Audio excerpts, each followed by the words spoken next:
Les éditions Télème présentent un enregistrement intégral de Ce parfum rouge de Teresa Révet, lu par Maude Haraud. À Léon Givaudan, 1875-1936, mon arrière-grand-oncle. À Xavier Givaudan, 1867-1966, mon arrière-grand-père. Avec affection et reconnaissance. Suresnes, février 1934. L'eau froide sur son visage lui coupe le souffle. Nine plonge ses mains dans la bassine émaillée, s'asperge le corps. Sa peau frémit. Le poil est faiblard depuis quelques jours, mais elle n'a pas eu le temps de s'en occuper. Elle se frictionne avec une serviette, enfile sa lingerie, puis attrape un chemisier. Sa jupe trop lâche, la veste sombre du tailleur. D'un geste vif, elle tire le rideau qui occulte la fenêtre de sa chambre. Au-dessus de Suresnes, le ciel de février peine à s'éclaircir. Elle reste immobile quelques instants. Avant une épreuve décisive, elle ressent toujours un étourdissement avec ce goût sous la langue, celui du sang ou de la peur. Elle tire l'édredon et remplume l'oreiller. Un lit défait, c'est une invitation au désordre, et Nine Dupré n'aime pas le désordre. Elle l'a côtoyé de trop près, trop jeune. Désormais, elle a ses astuces pour le tenir à distance. D'un regard, elle survole son domaine. Les traités de chimie sur l'étagère, les carnets et les crayons de couleur alignés sur le bureau, la coiffeuse sur laquelle s'empilent fards, poudriers et bâtons de rouge, alors qu'elle aime garder son visage nu, sans artifice. Au-dessus du miroir, le papier peint se décolle à cause de l'humidité. Quand le fils de sa logeuse a proposé de s'en occuper, elle a refusé. Elle ne veut pas de cet homme dans sa chambre. Elle décroche la blouse blanche de la patère, l'armure qui la rend transparente. Grâce à ce vêtement, elle n'est plus qu'une parmi d'autres, et cet anonymat ne lui déplaît pas. Au même moment, dans les pavillons et les immeubles collectifs de cette petite ville de l'Ouest parisien, les centaines d'employés de François Coty saisissent aussi leurs blouses et leurs manteaux, en criant aux enfants de se dépêcher. D'innombrables talons claquent sur les trottoirs. L'armée est en marche, des bataillons de petites mains qui redessinent le monde des femmes. Certaines peinent pour ne pas glisser sur les plaques de verglas, surtout dans les rues en pente qui dévalent vers la Seine. Le chapeau enfoncé jusqu'aux sourcils, les mains dans les poches parce qu'elle a oublié ses gants, Nine rejoint le flot des ouvrières. Son chemin jusqu'à la cité des parfums est sans détour. Elle n'a pas de petit à déposer à l'école. Sa mère ne manque jamais une occasion de lui en faire le reproche. Elle avance en somnambule au cœur de l'essaim. Une pointe de douleur bat contre ses tempes. Voilà 3 mois que sa composition virevolte dans son esprit et qu'elle tente de la saisir par une formule rigoureuse. Elle a réalisé des dizaines d'ébauches, ajustant les éléments au gramme près, sans jamais atteindre l'alchimie miraculeuse qui permet à l'intuition d'un parfum de s'incarner en certitude. Sa dernière tentative repose au laboratoire depuis plusieurs jours, le temps de laisser les molécules s'apprivoiser. Trouvera-t-elle encore ce matin ces fausses notes qui la désespèrent? En apprenant qu'elle aurait l'honneur de représenter la maison Coty au concours des jeunes parfumeurs de la Foire internationale de Lyon, elle avait été emplie de fierté.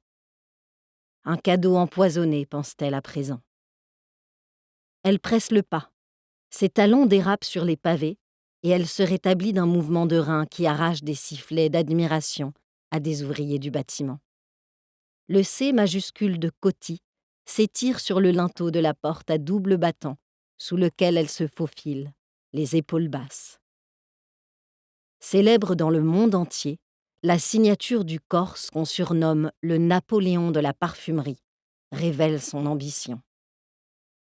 Nine aimerait posséder le centième de cette assurance qui autorise toutes les audaces.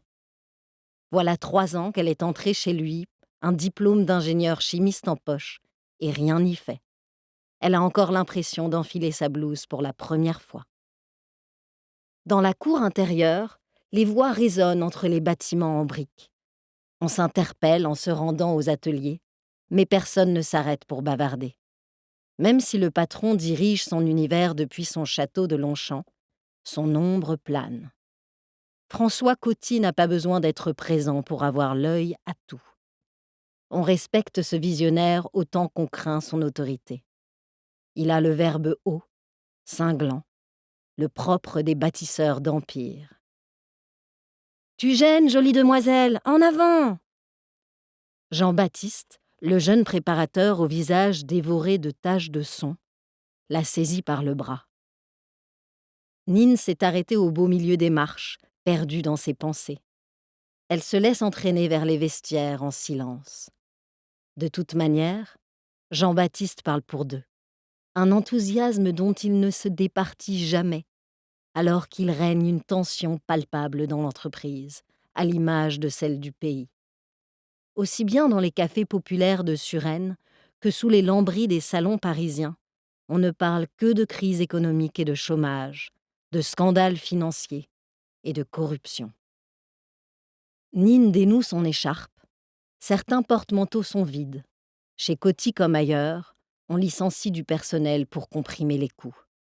Elle en profite pour étaler ses vêtements aux effluves de laine humide. « Il paraît que le grand patron va passer aujourd'hui, » murmure Jean-Baptiste. « On raconte qu'il est ruiné. Sa femme l'a plumé lors de leur divorce et il a gaspillé une fortune avec ses journaux. Il aurait dû se concentrer sur ses parfums et ses cosmétiques. Ça lui réussit mieux que la politique. Monsieur Roubert lui fera sûrement sentir ta composition. Ne fais pas cette tête, voyons. On dirait que t'as vu un fantôme. Que redoutes-tu ? D'être renvoyé ? L'image s'impose à elle. François Coty, cheveux gominés aux reflets roux, œil de verre d'une fixité glaçante, sanglé dans un costume à la veste allongée, hume une touche en papier buvard avant de lui indiquer la porte avec l'aplomb de celui dont la carte de visite précise qu'il est artiste, industriel, technicien, économiste, financier, sociologue. Un monstre sacré d'autant plus redoutable qu'il est devenu un colosse aux pieds d'argile. « Tu seras renvoyé si tu continues à traînasser, tête de linotte !» Nine emboîte le pas à son camarade. Ils se séparent à l'entrée du laboratoire. Chacun se dirige vers sa paillasse. En dépit des fenêtres ouvertes, l'air frais est saturé d'odeurs. 2 chimistes sont déjà au travail, ajustant les flammes de leur bec benzène. Ils accueillent Jean-Baptiste par une plaisanterie, mais se contentent de saluer Nine de la tête.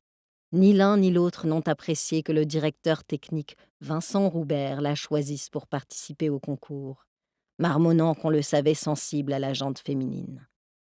À leurs yeux, Nine pousse comme du chien-dent en ces lieux. Les femmes ne sont bonnes que pour travailler dans les ateliers de conditionnement des fragrances et de baudruchage des flacons, à la rigueur en tant que préparatrices dévouées. Elles n'ont pas à devenir des rivales. Lorsqu'elle a été embauchée, ils ont moqué ses erreurs d'apprenti et n'auraient pas parié un copec sur son avenir. Elle a serré les dents et elle est toujours là. Feignant l'indifférence, Nine se tourne vers les étagères, réconfortée par l'alignement des bouteilles, boîtes métalliques, conches en cuivre étamé et autres pots de faïence. L'environnement familier des produits odorants, des alcools et des sels chimiques a le don de l'apaiser. C'est celui des jours enfuis, des jours heureux. La matinée est consacrée au rituel quotidien. La jeune chimiste sent et pèse les substances détaillées dans les formules qu'on lui a confiées. Veille à dissoudre les résines et les sels aromatiques dans un bain de vapeur avant de mélanger le concentré obtenu à la quantité correspondante d'alcool. Des gestes mesurés qu'elle reproduit avec vigilance. Les vérifications sont des étapes essentielles. Il arrive qu'un flacon contienne un autre produit que celui marqué sur l'étiquette. Nine se méfie aussi de la puissance des senteurs synthétiques. Un jour, elle a ajouté une goutte de trop à un litre d'alcool devenu alors écœurant. Une faute d'inattention impardonnable.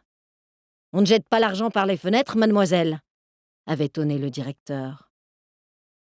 concrète iris, bergamote, coumarine, rose de Bulgarie, lavande, musc kétone, des essences dont naissent des orages. Les murs du laboratoire s'effacent. Elle n'entend plus les murmures de ses collègues, les bruissements dans les alambics, la pétarade des camions qui défilent au-delà du mur d'enceinte. Le sang circule lentement dans ses veines. Lorsqu'elle finit sa dernière pesée, la tête lui tourne. Le flacon l'attend à l'abri de la lumière dans un placard dont elle s'approche comme d'un tabernacle. Toute fragrance contient un élément mystique, quelques grammes évanescents, le poids de l'âme de son créateur. Jusqu'à aujourd'hui, Nin n'en mesurait pas l'importance. Il est vrai que, pour elle, c'est une première. Elle ne s'attendait pas à ce que Vincent Roubert la distingue parmi ses collègues, et pour rien au monde elle ne voulait attirer l'attention. Jusqu'alors, elle se satisfaisait de réaliser les parfums des autres avec les règles de chimie comme tuteur rigoureux pour se tenir droite et traverser les tempêtes. Elle lui était avant tout reconnaissante de lui avoir permis d'intégrer une maison où elle espérait trouver quelque chose qui ressemblait à une famille. Puis, un jour, devant toute l'équipe, il l'avait désignée. « Nous comptons sur vous, mademoiselle Dupré. Vous êtes capable du meilleur, mais il faudra vous faire violence. » Elle avait rougi comme une débutante. Elle lève la fiole à la lumière, refroidie et filtrée. Le parfum ne s'est pas troublé lors des variations de température. La couleur est limpide, légèrement ambrée. « Mademoiselle Dupré, je vous attends, dépêchez-vous, je n'ai pas que cela à faire. » La voix impérieuse de Vincent Roubert la fait tressaillir. Elle serre instinctivement le flacon sur son cœur, saisie d'une folle envie de dérobade. Jean-Baptiste lui adresse des signes d'encouragement. Il est bien le seul. Dans les corridors, on s'écarte devant le directeur qui est responsable de la création depuis une décennie, sous l'égide d'un François Coty, dévoré par ses ambitions politiques. Nin trottine avec déférence derrière lui, s'attirant quelques regards compatissants. C'est toutefois une grande photographie du patron immortalisée en col cassé et épingle à cravate emperlée qui accueille Nin dans le bureau. Le regard perçant du maître de la parfumerie moderne cloue la jeune femme sur le seuil. Roubert s'impatiente et tend la main. Elle lui passe sa composition. Lui aussi étudie en premier la transparence du liquide. Il débouche le flacon avant d'y tremper une mouillette, redresse la tête pour éviter d'être distrait par les odeurs de ses propres vêtements, hume le produit avec de rapides inspirations, puis expire fortement sans la quitter des yeux, ni prononcer un mot. Nin a l'impression de se liquéfier. Le souvenir de son père l'envahit. « Rappelez-moi l'inspiration de ce travail, mademoiselle. » L'absence. L'absence, c'est le néant, et le néant n'a pas d'odeur. Mais la douleur qu'elle suscite en possède une, monsieur. Vive, acidulée, tenace. Une fois qu'elle vous a transpercé, on ne l'oublie pas. Je doute que les femmes aient envie de se parfumer à la douleur. Il existe pourtant des douleurs exquises, au même titre que des joies mauvaises. C'est le paradoxe des oxymores. Il hausse les sourcils. Je ne vous connaissais pas cette impertinence. Depuis que vous travaillez ici, vous affichez le visage d'une élève docile.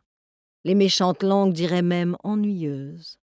Mais j'ai l'intuition de vous avoir tiré de la grotte où vous vous complaisiez lâchement, et je m'en félicite. Il vérifie la touche avant de l'écarter. Pour votre première tentative, l'équilibre est réussi. Cela ne m'étonne pas de vous. La formule est courte pour une novice. Vous avez retenu la leçon de M. Coty. Sauf rares exceptions, les formules longues comme le bras ne rassurent que les médiocres. La note de tête est incisive, en effet, et on n'échappe pas au chypre. Je comprends votre hommage au maître. Son harmonie d'exception autour de la mousse de chêne et de l'ambre gris est certes passée à la postérité, Mais c'est attendu, non? Vous vous raccrochez à ce que vous connaissez. Ce qui me surprend, en revanche, c'est cette tubéreuse que je ne reconnais pas. Roubert plisse les yeux en fouillant dans sa mémoire olfactive riche de centaines de senteurs, parmi lesquelles il a puisé un floral aldéhydé baptisé l'aimant. Ce parfum magnétique destiné aux femmes ardentes que Nine porte le samedi soir quand elle sort dans les bars de Montparnasse. La tubérosis de chez Givaudan, monsieur. Une de leurs nouveautés? Oui, monsieur. J'ai pensé... La jeune femme se met à bafouiller. Aurait-elle dû lui demander la permission? La société Givaudan, ce n'est pas rien. On ne se sert pas de leurs produits comme dans un bazar ouvert aux quatre vents. Mais comment résister à la tentation? L'essor de la chimie organique à la fin du siècle dernier a entraîné la plus grande révolution en parfumerie depuis la découverte de l'alcool. Il est désormais inconcevable de créer une fragrance sans rechercher l'harmonie entre ses corps synthétiques et les extraits naturels de fleurs ou de plantes. Et vous ne m'avez rien dit? S'emporte Vincent Roubert. Franchement, qu'est-ce qui vous a pris? On ne retient pas des échantillons Givaudan en otage. 2 semaines auparavant, restée seule un soir à travailler, Nine avait éclaté en sanglots. L'échec lui tendait les bras. Elle s'en voulait. Comment osait-elle prétendre à autre chose qu'être une exécutante? Chacun sait que même le meilleur chimiste peut se révéler piètre parfumeur. L'intuition et le talent qui confinent au génie chez François Coty imposent à d'autres des années de travail après un apprentissage exigeant. Il y a aussi comme une grâce divine et personne ne défie le ciel. L'espace d'un instant, elle avait détesté Vincent Roubert. Avant d'éteindre les lumières du laboratoire, elle était tombée sur le carton d'échantillons que venait de déposer le représentant de Givaudan. Ce n'était pas courant, car François Coty avait une prédilection pour leur principal concurrent, grâce à qui il avait construit ses plus glorieux succès. Elle avait effleuré les flacons d'un verre émeraude opaque, fermé par des bouchons de liège. Sur les étiquettes, une calligraphie élégante précisait les senteurs. En découvrant la première d'entre elles, une pointe d'excitation l'avait traversée. Si les différentes maisons de matières premières de synthèse utilisent les mêmes formules chimiques et souvent des appellations identiques, leurs substances n'ont jamais la même odeur. Tout est une question de pureté, et chaque firme possède ses secrets de fabrication pour l'atteindre. Ainsi, Givaudan présente un univers qui lui est propre, éveillant chez un parfumeur un imaginaire singulier. Parmi les plus grands, certains ne jurent que par eux. Ce soir-là, Nine n'était pas rentrée chez elle. Jean-Baptiste l'avait trouvée profondément endormie le lendemain matin à son poste de travail, emmitouflée dans son manteau, la tête posée sur ses bras croisés. « Je ne veux pas que cela se reproduise, compris ?» poursuit Roubert. « Cette tubérosis vous a sauvé la mise, mais je suis incapable de dire si vous l'emporterez. Le choix du jury se fera à l'aveugle. Voyez les modalités avec ma secrétaire. Le comité d'organisation a fourni le même contenant pour la dizaine de participants. Ils craignent qu'on départage les candidats à l'allure du flacon, ce qui nous donnerait évidemment un avantage. » Son téléphone en bakélite se met à sonner. Une secrétaire passe la tête par l'embrasure de la porte pour lui annoncer que M. Coty est au bout du fil. Le grand patron est relié au satellite de son empire par un réseau de lignes téléphoniques, digne d'un petit État, et un cycliste en uniforme porte ses missives entre ses multiples résidences et la cité des parfums. Le directeur décroche. « Allez, oust, et refermez la porte derrière vous. » Nine a l'impression de voler. Elle a remporté la première bataille. Elle se retient de courir. Lorsqu'elle parvient essoufflée au laboratoire, la pièce est déserte. L'horloge au mur indique midi passé. Elle range sa composition dans le placard avec la formule et le flacon tristement banal que lui a remis la secrétaire. N'ayant rien avalé depuis la veille, elle se découvre soudain une faim de loup. Jean-Baptiste doit être attablé chez Yvonne, l'une des meilleures ouvrières de l'usine, devenue la patronne du café Le Longchamp, où ils ont leurs habitudes. Elle dévale les marches en enfilant son manteau, quand retentit soudain une déflagration. Le feu ou l'ennemi juré des chimistes, leur plus grande hantise avec la toxicité des solvants. Nin reste paralysée au milieu de l'agitation, la tête levée vers les hautes fenêtres. Les vitres ont explosé. Des flammes gourmandes se repaissent des bouteilles d'alcool disposées sur les étagères, des eaux de toilette et de Cologne devenues autant de pièges. Un laboratoire est un cénacle de verre et d'acier, d'éclats tranchants, de produits nocifs. Les 4 éléments s'y côtoient: le feu, l'air, l'eau, la terre. Sans oublier l'homme, ce maître des transmutations, sorcier et démiurge, à la merci toutefois d'une flamme volage, d'un geste maladroit qui renverse un trépied ou casse une colonne à distiller. Ce danger, Nin le respecte davantage qu'elle le redoute. Elle n'aurait pas le courage de travailler, entourée de combustible, si elle craignait le pire à chaque instant, d'autant que le pire n'est jamais là où on l'attend. Quelques minutes auparavant, elle se trouvait dans cette salle qui brûle. Quelques minutes auparavant, elle tenait dans la main le flacon de son premier parfum. Désormais, il n'y a plus rien, ni parfum, ni formule. Elle se met à trembler comme une feuille. La sirène d'alerte est assourdissante. Tous les employés ont fui leur bureau. Les comptables ont les bras encombrés de dossiers d'où s'échappent des feuilles éparses. Il faut à tout prix empêcher que l'incendie se propage aux entrepôts, où sont conservés les centaines de litres d'alcool. Une catastrophe qui réduirait la fabrique en cendres. Heureusement, la plupart des ouvrières sont rentrées déjeuner à la maison, notamment les jeunes mères qui allaitent leurs bébés et dont les horaires de travail ont été aménagés. Celles qui confient leurs petits à la crèche de l'usine se sont aussi absentées pour prendre un repas avec eux. On conduit à l'infirmerie un manutentionnaire avec des brûlures. Vincent Roubert est descendu dans la cour et dirige les opérations, ordonnant aux curieux de reculer. Tout a été pensé pour combattre les foyers d'incendie et la caserne de pompiers a aussitôt reçu l'alerte. Un camion pénètre déjà dans le périmètre. Les parterres sont piétinés, des tuyaux déroulés à la hâte et de puissants jets d'eau orientés vers le premier étage.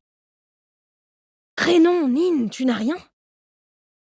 Jean-Baptiste déboule à bout de souffle, son caban boutonné de travers. La jeune femme se tourne vers lui. Ses yeux sombres dévorent son visage défait. « Monsieur Roubert avait validé mon échantillon. Je l'ai laissé là-haut. »« Mais ta formule, elle est bien au coffre-fort avec les autres. » »« Non. Elle a tâtonné pendant des mois afin d'ajuster les équilibres. Elle connaît les composants, bien entendu, mais elle n'est plus certaine des grammes utilisés pour chacun. Jamais elle n'aura le temps de tout recommencer. Ses efforts sont réduits à néant, et avec eux l'espoir insensé de devenir quelqu'un d'autre. Alors que les cendres tourbillonnent sous le ciel laiteux, son camarade l'enlace pour la réconforter. Ce n'est que quelques heures plus tard que Vincent Roubert reçoit l'autorisation de se rendre dans le laboratoire dévasté. Du verre brisé jonche le carrelage parmi les flaques d'eau sale. Les meubles et les instruments ne sont plus qu'un amas informe de tuyaux tordus. Une odeur âcre imprègne les lieux. Contrarié, le directeur attend des précisions sur la cause de l'accident. Un bec benzène resté allumé par mégarde, l'explosion d'un récipient en verre et l'alcool à distiller qui se serait enflammé. Il suffit de quelques secondes, d'un souffle. Le capitaine des pompiers se permet une allusion goguenarde à une mésaventure de Jean-Louis Fargeon, le parfumeur de Marie-Antoinette, qui le premier avait installé ses ateliers sur ses coteaux. Roubert lui lance un regard noir. Il n'est guère d'humeur à plaisanter. Il se tourne vers ses troupes, frottant furieusement ses lunettes rondes avec un mouchoir. « Bon, on cesse de traînasser, messieurs. Il nous reste une petite heure de travail. Répartissez-vous au mieux. Mademoiselle Dupré, Je devine à votre visage que votre échantillon fait partie des dommages collatéraux. Lyon, c'est quand déjà? Nine, tétanisée, reste muette. L'ouverture de la foire est le jeudi 8 mars, monsieur, s'empresse de préciser Jean-Baptiste. Votre formule, vous l'avez mise à l'abri comme je vous l'ai appris, j'espère. Elle secoue la tête et il lève les bras, exaspéré. Dans ce cas, il n'y a pas une seconde à perdre. Les produits sont à la réserve qui a été épargnée. Dieu soit loué. Le temps est court, je vous l'accorde, mais le défi n'est pas insurmontable. Le règlement m'interdit de vous aider, mais j'ai confiance en vous. Vous parviendrez à la reconstituer. La tubérosis, monsieur, dit-elle d'une voix rauque. Vincent Roubert jette un coup d'œil sur le petit tas de débris où brillent des éclats émeraudes. L'essence, il la sent encore. La note caractéristique de l'absolu de tubéreuse reproduite et sublimée par la maison Givaudan, cette firme de réputation mondiale. Aux grands mots, les grands remèdes. Allez chercher un autre échantillon chez Léon Givaudan. Je vais l'appeler pour le prévenir. Ses bureaux sont rue Ampère, au numéro 36. Demandez au chauffeur de vous emmener. Inutile de perdre du temps. Une demi-heure plus tard, des manifestants en colère encerclent la camionnette ornée de la griffe de François Coty, qui rallie d'ordinaire Suresnes à sa fastueuse boutique de la place Vendôme. Au beau milieu de la chaussée, des dizaines d'hommes vocifèrent. La pression de la foule fait osciller la voiture. Jean-Baptiste se mordit les lèvres. Le chauffeur étant introuvable, c'est lui qui a pris le volant en criant à Nine de monter à côté de lui. Alors qu'ils franchissent le pont sur la Seine à toute allure, il lui avait demandé de lui indiquer le chemin. Le nez plongé dans un plan trouvé dans l'habitacle, elle l'avait guidé de son mieux jusqu'à ce point mort. Ils sont maintenant pris au piège. Un inconnu frappe du poing contre la vitre. Furieux, Jean-Baptiste l'injurie.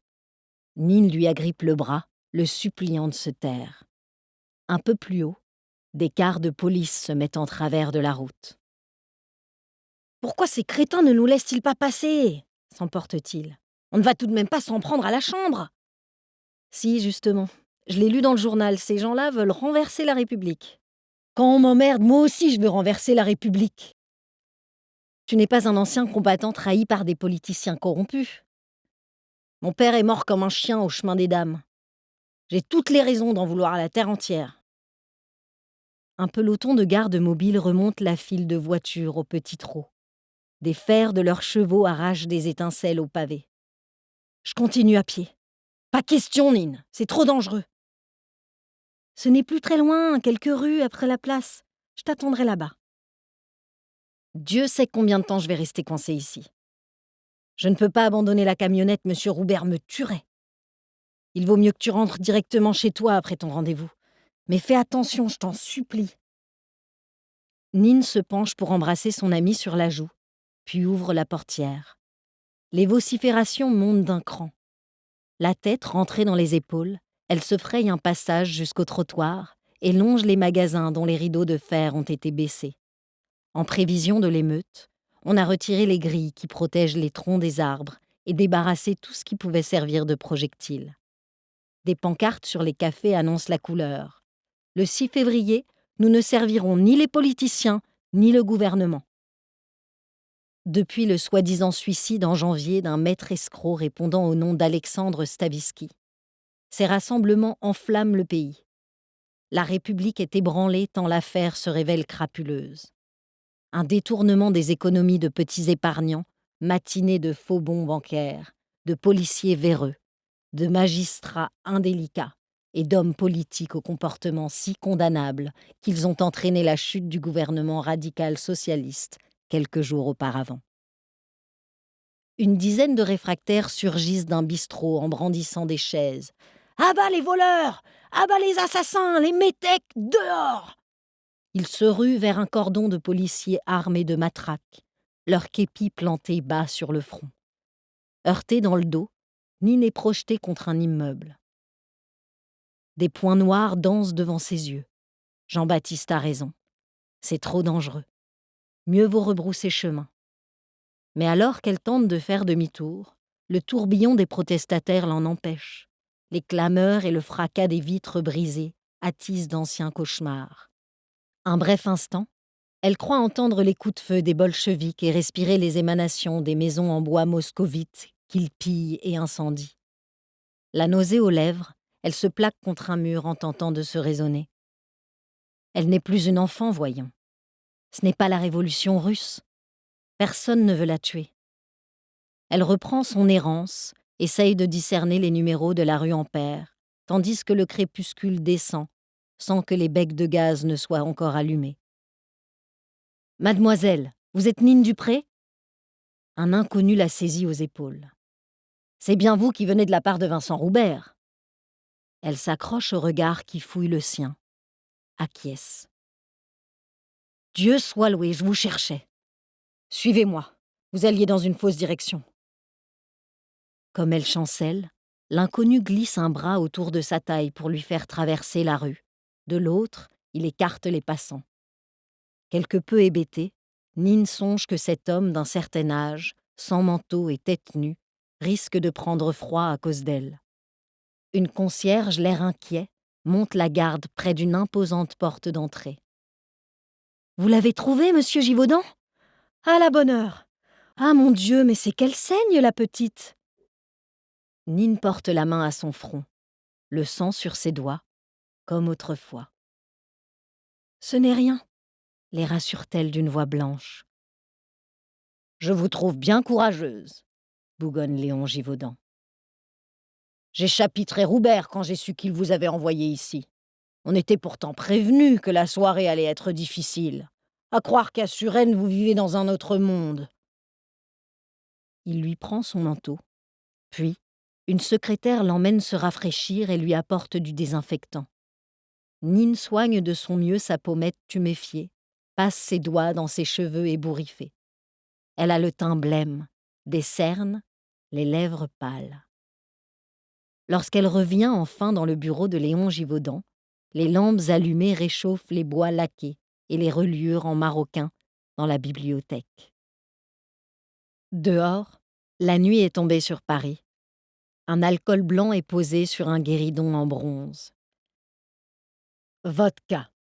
La fille d'Étienne Dupré ne prendra sûrement pas autre chose. Je me joins à vous. Elle s'étonne. Comment savez-vous ? J'ai posé la question à Vincent Roubert lorsqu'il a mentionné votre nom de famille. Une légende de la profession comme votre père, cela ne s'oublie pas. Je l'ai rencontré autrefois à Moscou.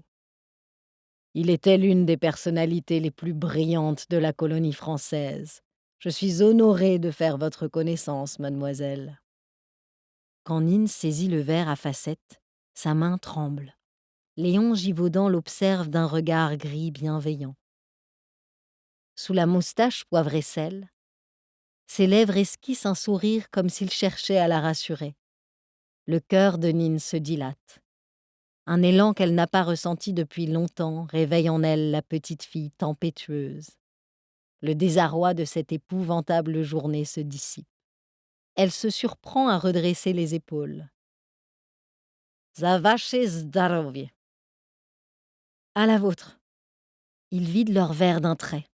D'un air espiègle, Léon Givaudan jette le sien par-dessus son épaule, tout en se retournant pour suivre sa trajectoire des yeux, tandis qu'il se brise sur le parquet. Ouf, j'aurais eu l'air malin si je les avais fracassés. Derrière lui, une collection de flacons à parfum en porcelaine est exposée dans une vitrine.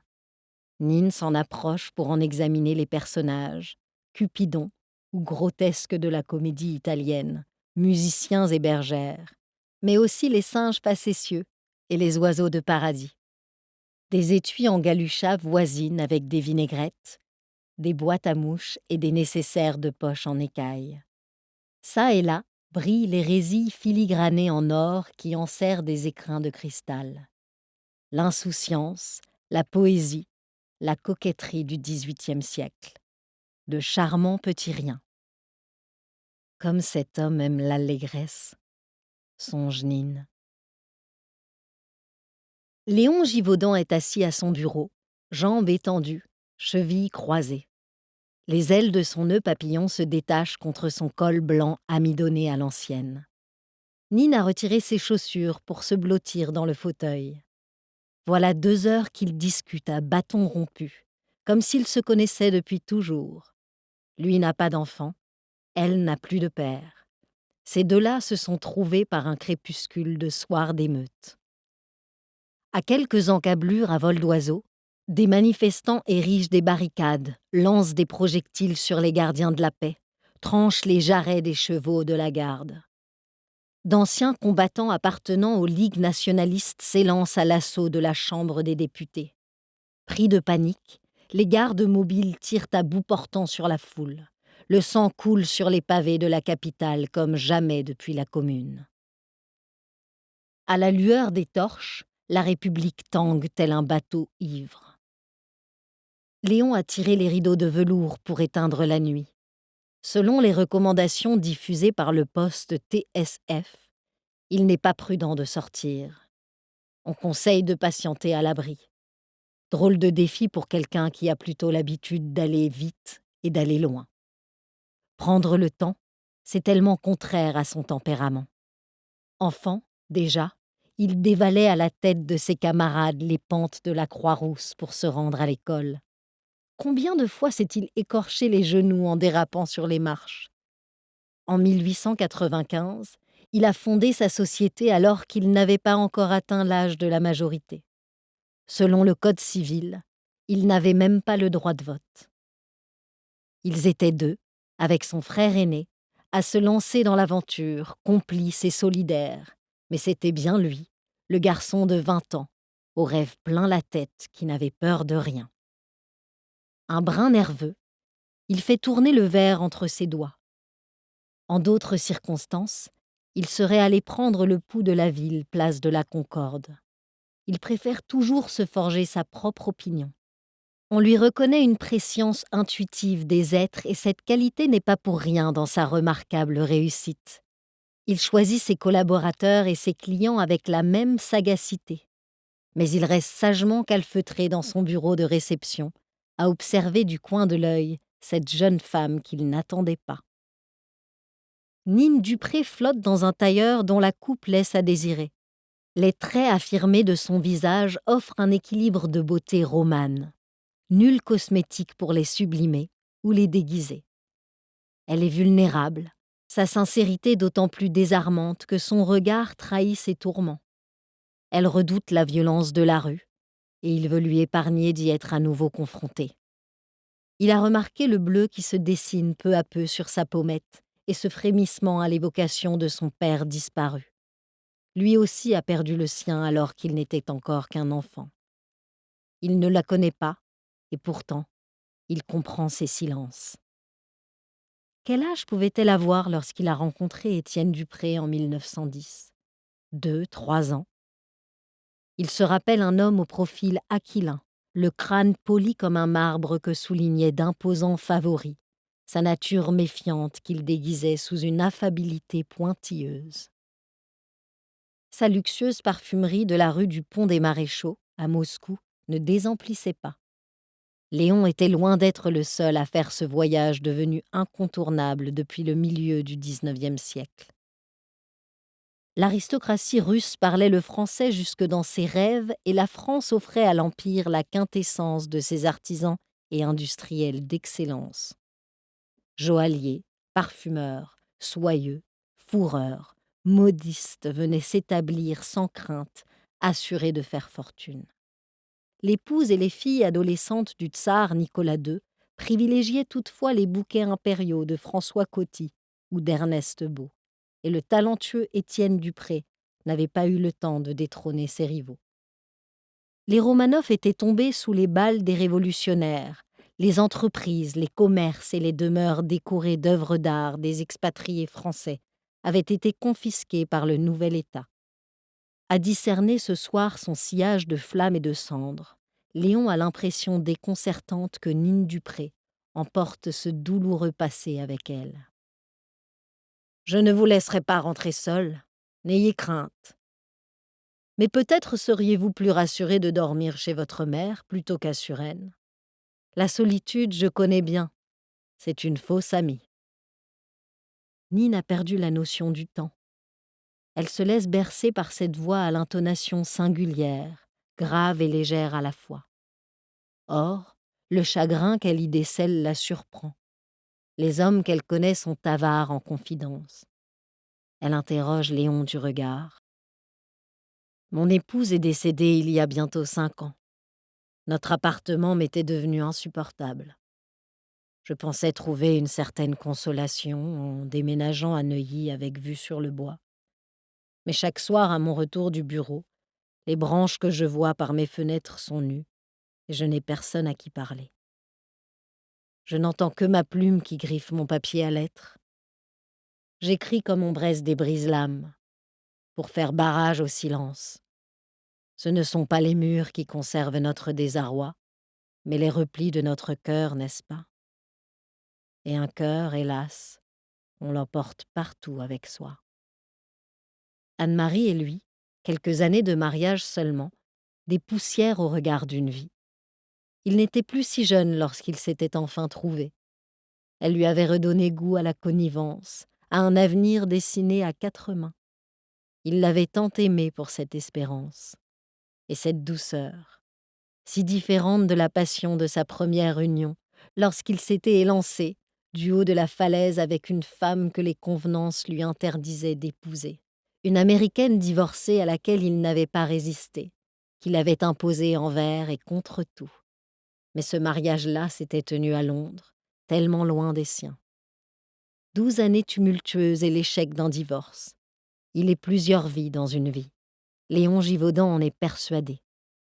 De cette vérité, si seulement il pouvait convaincre la jeune femme avec laquelle il dérive. Nine tire une bouffée de sa cigarette et retient la fumée. L'âpreté est la bienvenue. On lui a enseigné très jeune à puiser un réconfort dans la beauté. Aussi est-elle apaisée par l'élégant mobilier en bronze patiné, les ornements d'acanthe, les cuirs fauves et les marbres noirs, une sobriété virile que tempèrent les soieries d'ameublement. Cela fait longtemps qu'elle n'a pas parlé sans retenue. Ceux de sa génération détestent ressasser un passé qui a déchiqueté leur enfance. Ils gardent les yeux fixés sur l'avenir, aussi obscur et incertain soit-il. Quant à sa mère et ses proches, exilés de la Russie impériale, ils se sont transformés en statues de sel depuis bientôt 20 ans. Il n'y a pourtant rien à espérer à regarder derrière soi. Les Rouges ont vaincu. Staline et sa clique se glorifient d'avoir détruit Sodome en promettant à l'humanité un monde meilleur. Et tant pis pour le sang qui coule d'entre leurs poings. Il m'arrive de passer des journées entières sans penser à lui. Je sais être heureuse. Puis, une lame de fond me balaye et j'ai l'impression de sombrer. Je n'arrive pas à guérir de son absence. Mon père et moi, c'était une promesse de bonheur qui a été rompue. Le plus souvent, j'évite d'en parler. Qui n'a pas perdu quelqu'un à cause de la guerre? Vous avez été mobilisé en 1914, monsieur. Vous savez bien que nous sommes tous des orphelins. Certains le sont plus que d'autres. Vous avez perdu votre père assassiné par les bolcheviks, mais aussi la terre où vous êtes né et où vous avez grandi, sans compter son entreprise. Sans doute votre frère pensait-il prendre sa succession. Il doit être meurtri, lui aussi. Mon frère est plus habile que moi. Il a trouvé la parade, la colère et l'action. Avant la Révolution, mon père s'apprêtait à transformer la raison sociale de sa firme en Étienne Dupré et fils. C'était sa grande fierté. Si mon journal de petite fille n'avait pas brûlé avec le reste, vous auriez lu dans mes gribouillis Étienne Dupré, fils et fille. Léon perçoit une blessure secrète. Il connaît ces premières places accordées à leurs fils par les entrepreneurs, une tradition particulièrement maintenue chez les parfumeurs. Roubert lui a néanmoins confié qu'elle était la meilleure de ses élèves.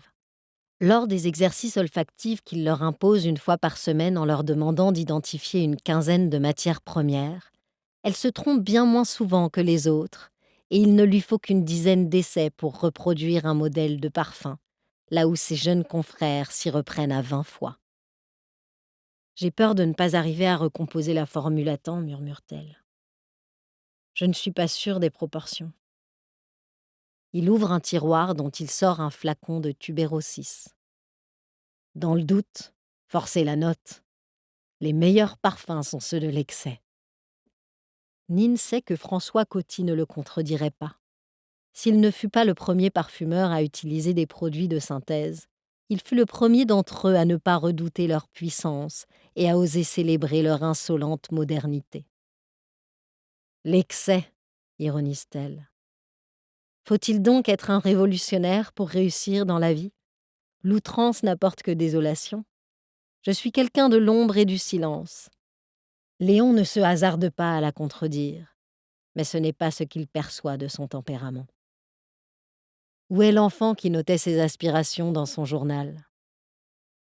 Elle est morte depuis longtemps, et j'ai déposé une brassée de fleurs sur sa tombe.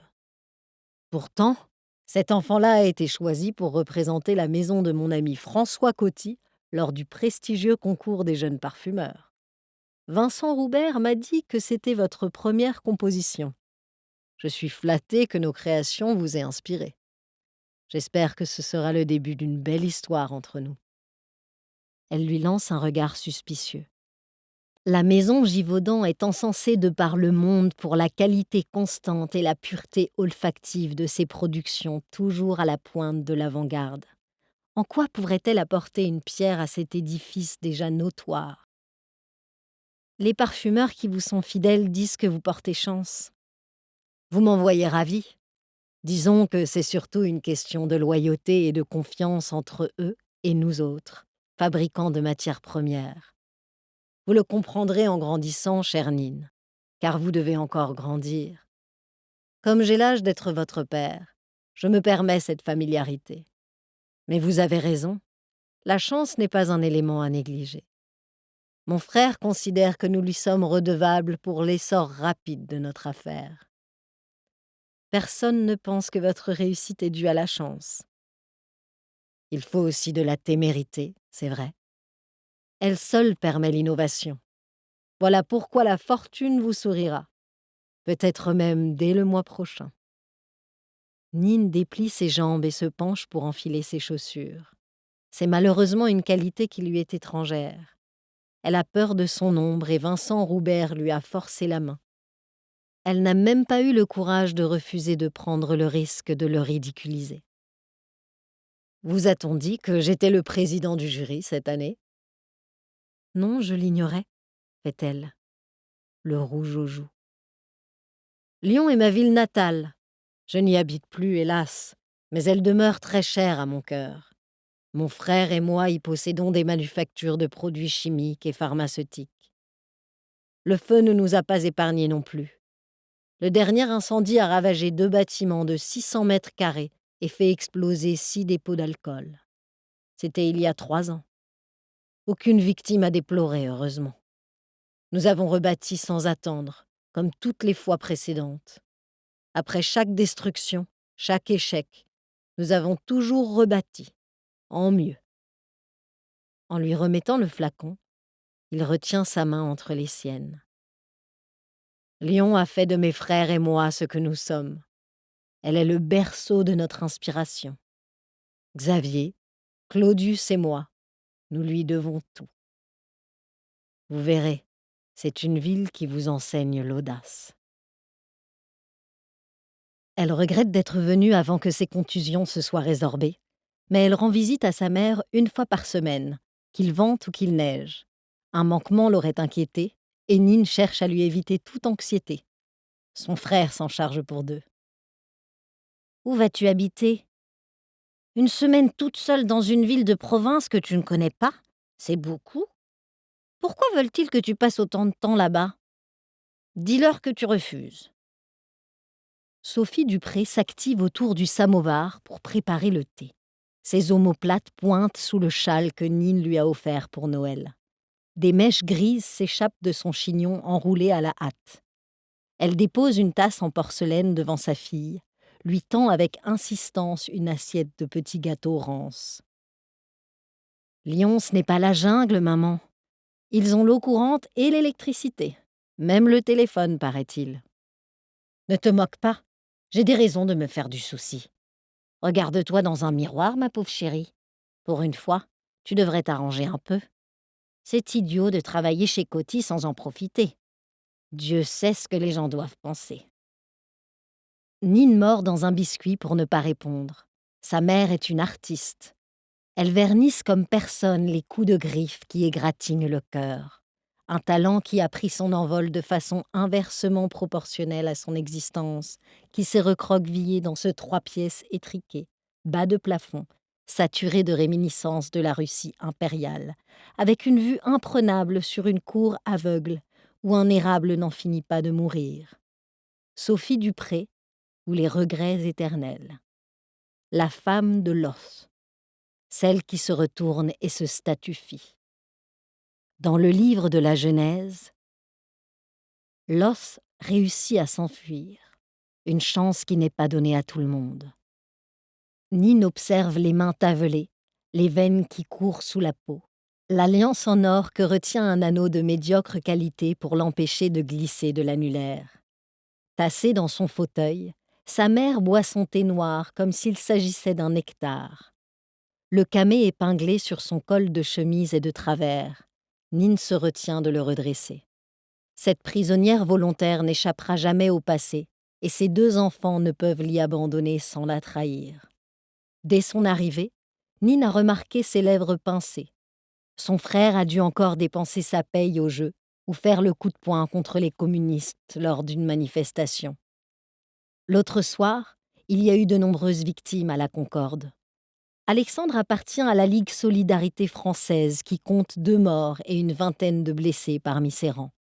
En l'apprenant par les journaux, Nine s'est demandé s'il pouvait en être, mais le téléphone du secrétariat de l'usine n'a pas sonné.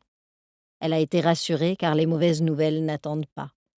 En dépit de tout, Alexandre est son frère, son aîné qui ne grandira jamais. La porte de sa chambre reste close. Aucun bruit ne leur parvient. Nine tend toutefois l'oreille, aux aguets, une habitude de son enfance. Lorsqu'ils ont échoué là, tous les 3, elle avait 12 ans, et lui, à 15 ans, se prenait déjà pour un homme. Une posture d'autorité pour dissimuler qu'il avait aussi peur que sa mère et sa sœur. Elle fait tenir la tasse ébréchée en équilibre sur une pile de journaux où s'entassent de vieux exemplaires de l'Ami du peuple, le quotidien nationaliste et xénophobe fondé par François Coty, dans lequel Alexandre écrit des chroniques au vitriol, et d'autres de Renaissance, un bulletin anti-soviétique publié par les émigrés russes. Sa mère ne jette jamais rien. Les publications jaunissent, les tiroirs ne ferment pas, les armoires sont obèses. Une fois par mois, Nine consacre son dimanche à faire le tri, ce qui revient à vider l'océan avec une cuillère, emportant quelques journaux pour alimenter son poêle défaillant.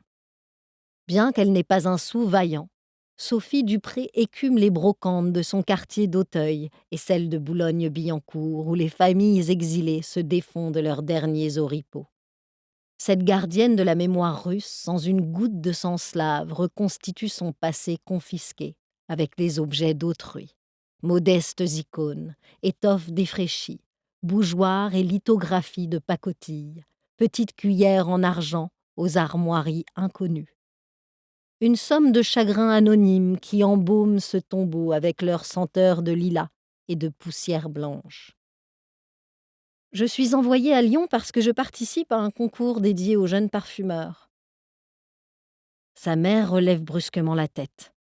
Nine lui explique la décision de Vincent Roubert. Son travail acharné pour présenter une composition cohérente, l'incendie et la rencontre avec Léon Givaudan. Cette bienveillance, leur connivence inattendue. Le pouls de Nine s'emballe. « Tais-toi, maman, tu le penses tellement fort que je t'entends comme si tu criais. » Elle ne supportera pas d'entendre sa mère dire tout haut ce qu'elle lit dans son regard. Oui, elle est indigne de la mémoire de son père. Non, elle n'a pas hérité de son talent. Oui, tout cela est une hérésie. Et Sophie Dupré de rester silencieuse, recroquevillée sur son siège, les mains jointes comme en prière, accablée par son amour défunt et toutes ses peurs, réelles et imaginaires. C'est un petit miracle. Certains mots peuvent tuer.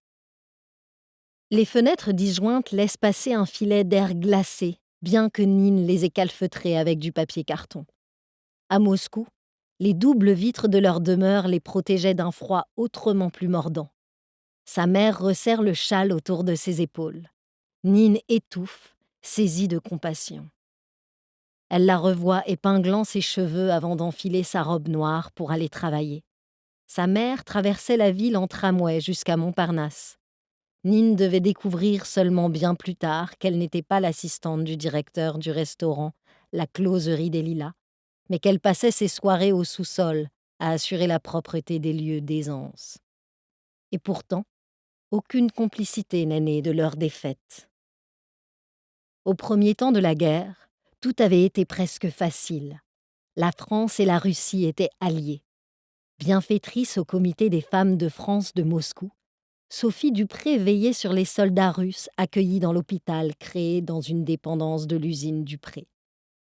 Elle y emmenait sa petite-fille qui leur offrait les bonbons réputés de chez Sioux. Puis étaient venus les vents mauvais de l'insurrection bolchevique, les pillages et les bombardements, la faim et le froid, le typhus qui rongeait une ville réduite à la misère. Des certificats de protection avaient été délivrés par le consulat de France. Le nouveau gouvernement avait quitté Pétrograd pour s'installer au Kremlin, imposé la réquisition des maisons avant l'expropriation des biens, mais sans indemnité. Les Dupré avaient patienté avec les industriels et commerçants français, convaincus que tout allait finir par s'apaiser. Aucun peuple ne peut vivre dans le chaos. Leur choix n'en était pas un. On n'abandonne pas en un claquement de doigts sa fortune et ses souvenirs familiaux. 200 employés, des magasins à Moscou et Pétrograd, l'avenir de ses enfants. On n'abandonne pas le travail d'une vie pour retourner dans un pays dont on ne sait presque rien, même si l'on en détient le passeport. Une France qui sort exsangue de 4 années de guerre. Même si ses compatriotes partaient les unes après les autres, Sophie était restée, refusant d'obéir à son époux qui lui demandait de se mettre à l'abri. Chaque fibre de son être était à lui depuis le jour de leur mariage. Elle avait une foi absolue en sa capacité à les protéger, elle et leurs enfants, jusqu'à ce petit matin où Étienne Dupré avait été emmené par les gardes rouges pour ne jamais revenir. Le choix, une nouvelle fois, n'en était pas un. Il y avait eu les papiers délivrés par le bureau des rapatriements, les visas de sortie, le voyage vers l'exil dans un wagon à bestiaux depuis Moscou en ces maudites journées de février 1919. Le trajet à pied jusqu'à la frontière finlandaise, une valise et des baluchons abandonnés dans la neige, et une mère et sa fille qui s'égarent en chemin. Depuis, entre elles, l'harmonie n'est jamais revenue. Leurs émotions sont rêches, empreintes de tristesse ou de colère, parfois adoucies par des notes de nostalgie et une tendresse improbable. Toujours à contretemps. C'est à en crever de solitude. Sophie Dupré n'attend de sa fille qu'un gendre et des petits-enfants. Il y a bien eu ce fiancé presque parfait. Un exilé, lui aussi, un Russe blanc. Nous espérons que vous avez apprécié cet aperçu. Pour continuer à écouter ce livre audio sur Google Play Livres, utilisez le lien dans la description de la vidéo.